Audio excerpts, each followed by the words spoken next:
Regenerative medicine is one of the fastest areas of aesthetic medicine. Give me your thoughts on that.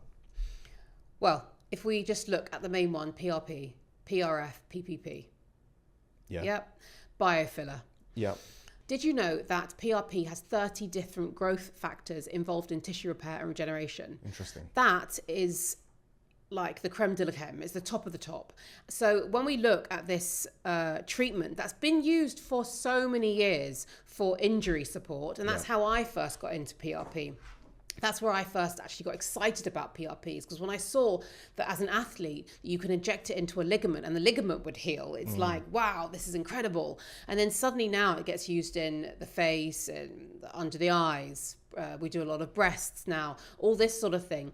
You really do realize the power of PRP, but it has to be done properly. Yes. PRP is full of your own growth factors. So if we break down what is PRP, we can look at it as a whole so you really understand it. Platelets, growth factors, cellular signaling, and tissue repair. Yep. When you break this down and you put it down as a whole, there is nothing better to fix, to regenerate the body and the face more than PRP. PRF and PPP, they all serve different roles. But one of the problems you have is a lot of people don't understand how to spin PRP, PRF, PPP. Okay. So when they're actually injecting it, they're not injecting the golden liquid that we all think from PRP. And it's being ruined a little bit.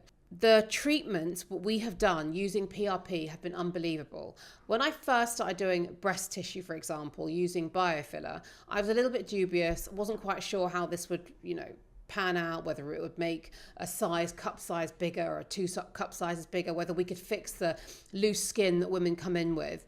And I've not had one bad case so far. Everybody is impressed by it. The loose skin is amazing. It just tightens up the breast tissue. No, you're not going to go from a size A up to a size F. That's not going to happen.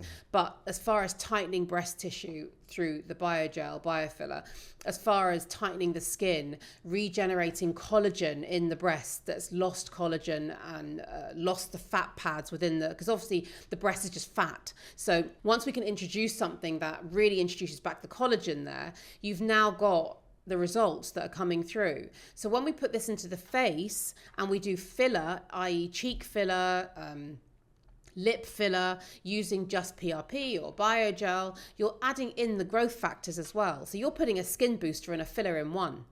It doesn't get better than that. Right. Okay, so for those people out there that don't know what that does within the face, what would be the difference between having something like filler done in the face and having something like biofiller done in the face? What would be the benefit of having biofiller done in the face or PRP? Well, I've just covered that. So with PRP and biofiller, you're adding in all the growth platelets. You're adding in your growth hormone, which has all come from your own body. There is zero risk that you're going to be allergic unless you're allergic to yourself. Yeah. There is very, very small risk of an occlusion. And there's always risk of an occlusion, obviously, with anything that you're putting into the body that's solidified, but the risk becomes half of that of filler. And when you're just looking at dermal filler, you're literally just adding volume. Yep. That's all you're doing. You're just adding volume. When you look at adding something like a biofiller or PRP, what you're doing is you're adding volume plus you're adding all the regenerative cells. Growth factors. So the growth factors. Right. So what you're doing is you're combining 5 different things here as opposed to the dermal filler that's doing one. Dermal filler is going to give you a harder look. So it might give a little bit more structure. Yeah. So if we have a face that definitely along the cheekbone really needs some lift, the biofiller is not going to do that. But what the biofiller can do is if, for example, dermal filler is used on the cheekbone, because it can stick to the bone to hold up the cheekbone. Yep. And then we go for something like a biofiller mid-face. We then add in the collagen formation, lay down those fibroblasts that's missing in the mid-face of the cheek. So together, you're going to have a much more youthful look rather than using such a hard dermal filler in the mid-cheek area. This is where biofiller, PRP really plays a massive big factor. So as a client, why would someone often enough opt for having PRP and biofiller in the face as opposed to having dermal filler in the face? Would you get the same results?